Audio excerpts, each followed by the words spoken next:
हम लोग अपने कथा के माध्यम से अब इसका रसास्वादन करें। बहुत बहुत धन्यवाद, आभार गुरु जी। बोले भक्तवत्सल भगवान की जय। तो इस प्रकार से जो सुदामा जी थे बेचारे अत्यंत ही गरीब थे, दरिद्र थे। लोग कहते हैं कि सुदामा जी दरिद्र हैं। अब इस पर समयाभाव है, नहीं तो सुदामा का अर्थ और दरिद्र का अर्थ यदि करें तो बाबूजी दरिद्र किसे कहते हैं, दरिद्र की परिभाषा क्या है। शंकराचार्य जी से पूछा गया कि दरिद्र कौन है, तो उन्होंने कहा कोवा दरिद्र, कौन दरिद्र है, तो कहने कि ही विशाल तृष्णा, जिसकी तृष्णा विशाल है वही तो गरीब है।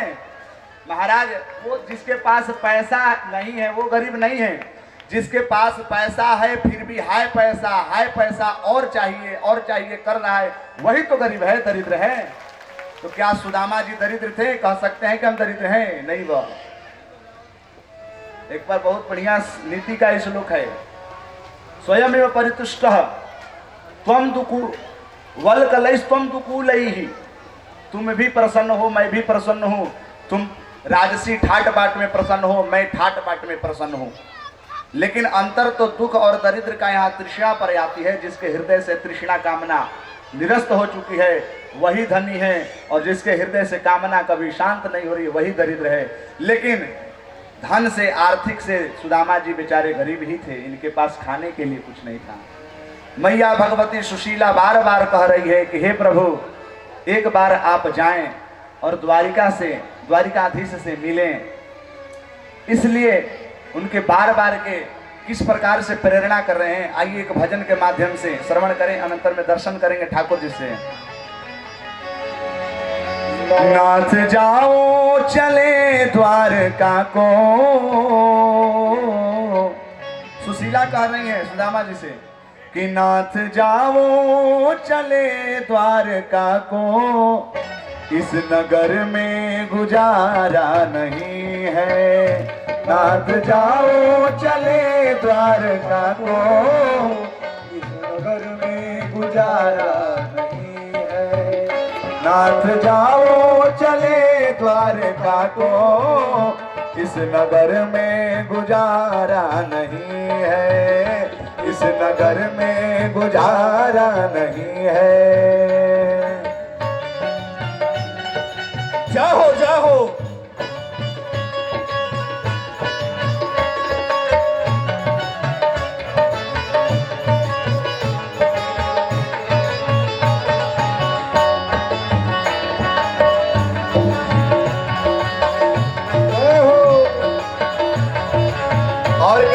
सुनिएगा कि दूर कर देंगे दुख बंसी वाले, दूर कर देंगे दुख बंसी वाले, और किसी का सहारा नहीं है, और किसी का सहारा नहीं है।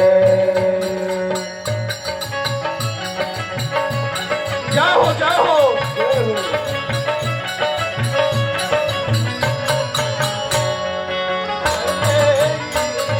जय हो जय हो जय हो जय हो।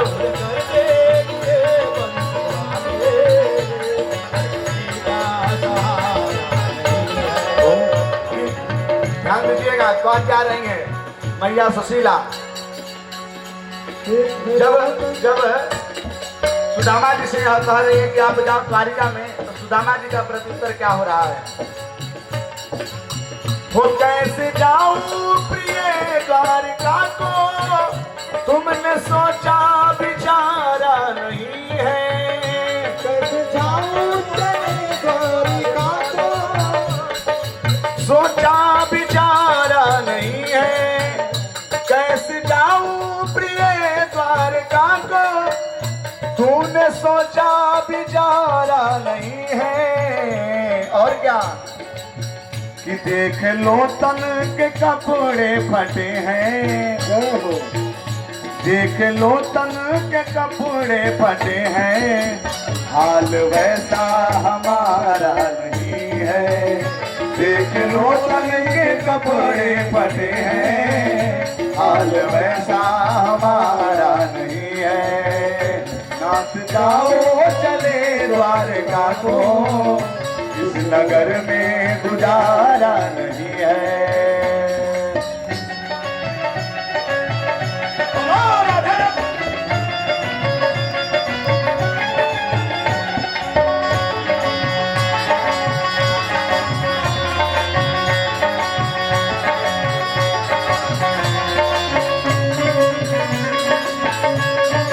राधे जय हो जय हो।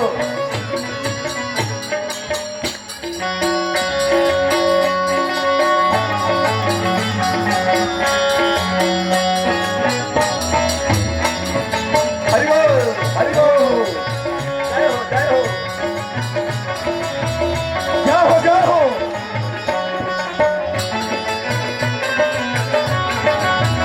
राधे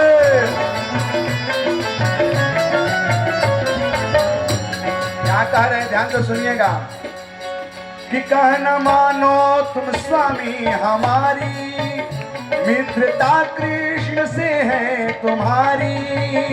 कहना मानो मेरी कृष्णहारी, मित्रता कृष्ण से है तुम्हारी। कहना मानो तुम स्वामी हमारी, कृष्ण से है तो मित्रता तुम्हारी। और क्या कि सोच लो तो मुसीबत में किसने, सोच लो तो मुसीबत में किसने, बंसी वाला पुकारा नहीं है। सोच लो तो मुसीबत में किसने, बंसी वाला को पुकारा नहीं है।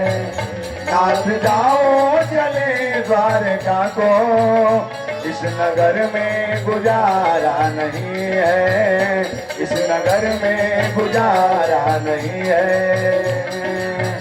दूर कर देंगे दुख बंसी वाला, दूर कर देंगे दुख बंसी वाला, और किसी का सहारा नहीं है, और किसी का सहारा नहीं है।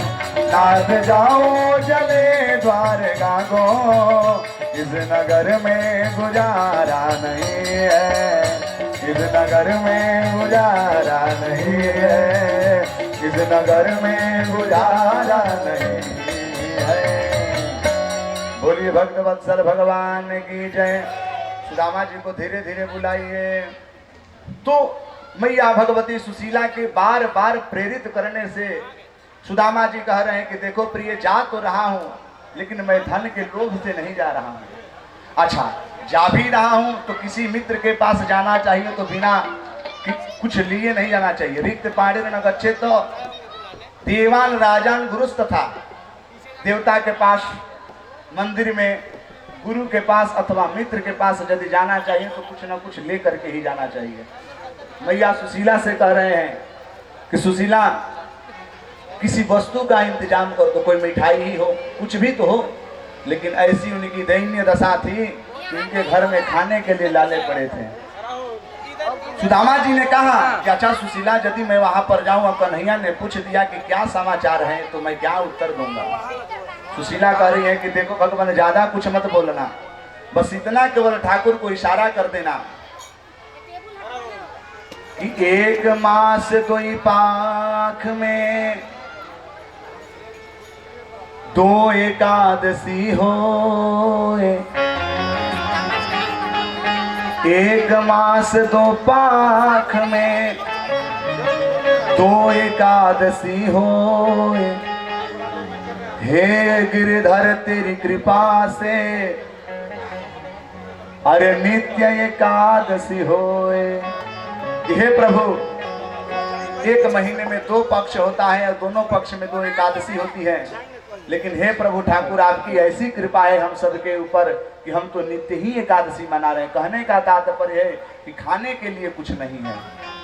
लेकिन सुदामा कह रहे हैं कि नहीं, बिना कुछ लिए तो मैं जाने वाला नहीं हूँ। सुदामा की जो धर्म पत्नी सुशीला हैं, वो जा करके गांव से कुछ चावल लेकर के आए। लेकिन शास्त्र में यहाँ वर्णन है, याचितो चतुरान मुष्टिम, 4 मुट्ठी उन्होंने तंडुल लिया। तंडुल बोलते हैं चूड़ा को। चावल को भी बोलते हैं, चूड़ा को भी बोलते हैं, लेकिन पृथक तंडुलान वो भिन्न भिन्न लिया। एक ही घर से उनको नहीं मिल पाया उतना, 4 घर से उनको मिला है 4 मुट्ठी चावल। वो समझिए कि कैसी दशा होगी। चिथड़ा फटा पुटाना कपड़ा में उन्होंने बांध करके पोटली बनाया है और चल पड़े हैं द्वारिका की ओर। रास्ते में कटीली रास्ता है महाराज, पैर में उनके, पाँव में उनके एक जूता चप्पल तक भी नहीं है। किस प्रकार से उनकी दैन्य दशा है। पैदल ही जा रहे हैं। जाते जाते उन्होंने रास्ते में जा रहे हैं, थकान कहीं कहीं हो रही है, विश्राम कर रहे हैं और जा रहे हैं। बोलिए भक्त वत्सल भगवान की जय। जाते हाँ, तो इस प्रकार से उन्होंने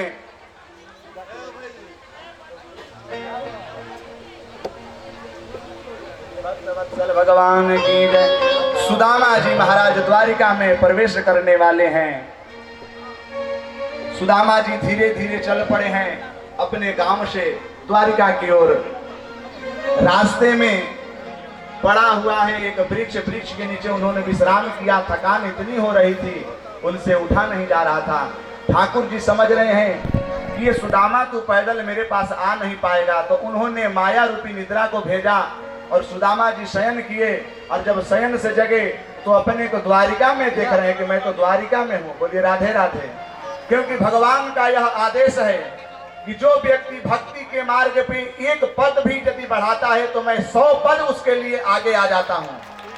आज अरुण बाबू जी का क्या सामर्थ्य था, लेकिन इनके हृदय